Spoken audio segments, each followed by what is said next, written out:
Hey everybody, it is Jet Simmer again, and we are going to have a look at our third utility that I quite like about FSX. Now there is another one, but I have this one. Uh, excuse me. This is welcome to Active Sky Next. Well, Active Sky Next. So this is for the Steam edition. You can buy it off Steam, or you can use, if you're using Steam FSX, you can use the one that you can buy on the website. But I bought this one off the Steam edition because it is purposely made for Steam edition of FSX, and yeah, it's basically exactly the same. So whatever version you have, it's okay. You also have a version down here. So when you come to the screen, you'll be greeted with something like this, okay?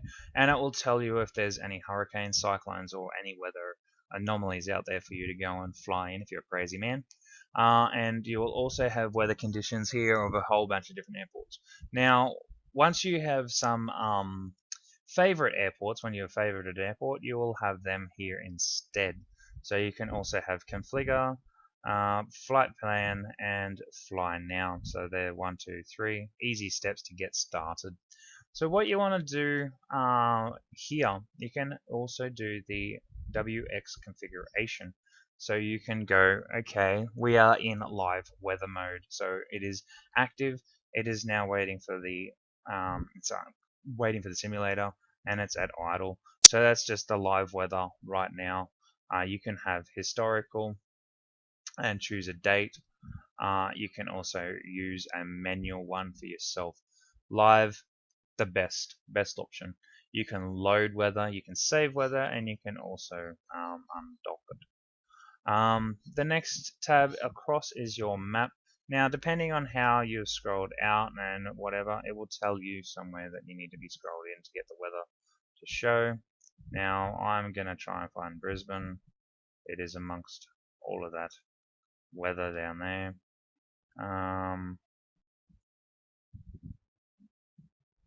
They'd probably be up here a bit more.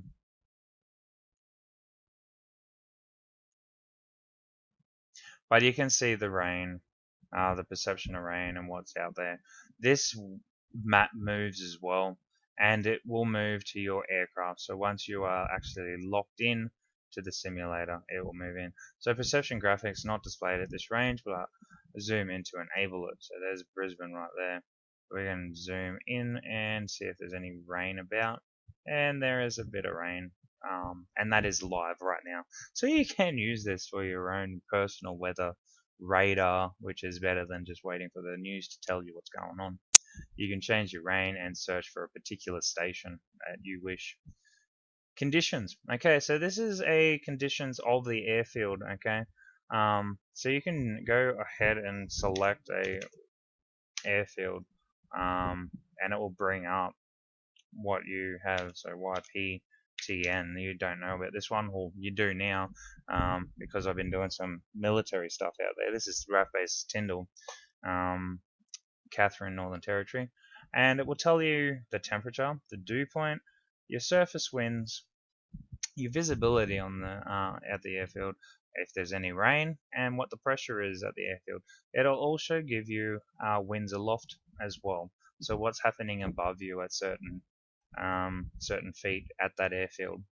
Alright, and it will also give you the data that it actually comes in, so it actually look like that when you get it. But sometimes you'll also get decoded textual weather for that, which will be that. You're never going to get this. Alright, that is for simulated purposes. When you check out, when you print it out, that's what it's going to look like at the airport. Okay, so you need to figure it out. So YPTN is Tyndall. Okay, 072200Z is Zulu time, and auto 320 at 06 knots, so 320 at 6 knots, and 99999 means the perception is at 10 plus SM, so you can see for a long time. The NCD, not 100% sure what that is, but 2825 is the dew point, the temperature and dew point, as you can see, and the Q109, so Q1H, is the pressure. So that's how you read that. Okay, so you'll get a bigger one like that there to read as well. So kind of a little bit of practice to get used to it.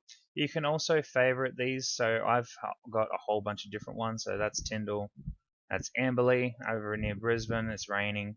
It's Toowoomba. We got the Coolangatta, which is Gold Coast. We've also got Archerfield, which is where I'm learning to fly, which is near Brisbane, or in Brisbane.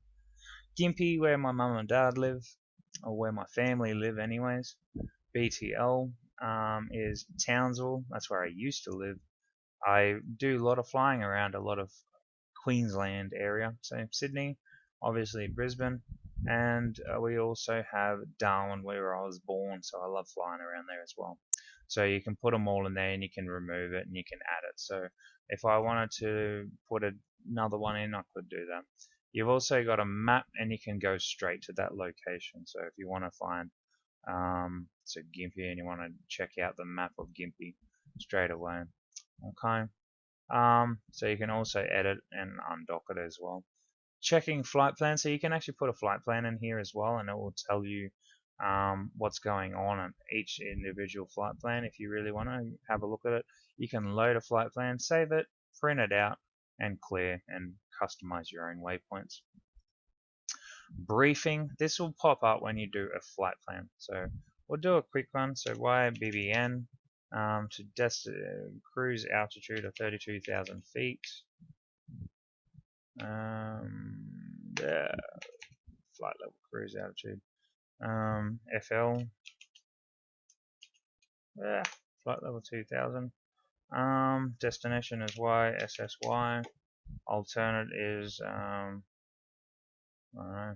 We don't need really an alternate. And I think that is pretty much cool. So auto route, direct GPS VOR to VOR, so you can go there, and boom, there he goes. Alright, so what it's going to do now is going to give us our flight level.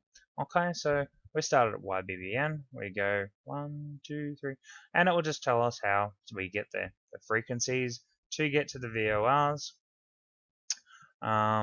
the altitudes if you want to do it that way, the wind directions at those particular areas, the wind speeds at those particular areas, all the different VORs, or the intersections, your GPS coordinates, or ground speed, sorry, not GPS, what am I doing?